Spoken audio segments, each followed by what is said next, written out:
ভিন্ডি বা ঢ্যাঁড়স পোস্ত বানানোর জন্য ঢ্যাঁড়সগুলোকে আগে ধুয়ে নিয়ে তারপরে মাথা আর লেজটাকে কেটে নিতে হবে। তারপরে পোস্তটাকে ড্রাই গ্রাইন্ড করে নিয়ে লঙ্কা আর জল দিয়ে ভালো করে পরে গ্রাইন্ড করবেন, তাতে পোস্তগুলো ভালো করে বাটা হয়। আমি এই প্রসেসেই পোস্ত বাটি।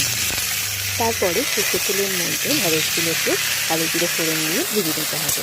এবার ভেজে নেওয়ার পরে তার মধ্যে নুন, হলুদ, একটু শুকনো লঙ্কার গুঁড়ো আর গুড় দিয়ে ভালো করে নেড়ে চেড়ে হালকা করে ভেজে নেবেন।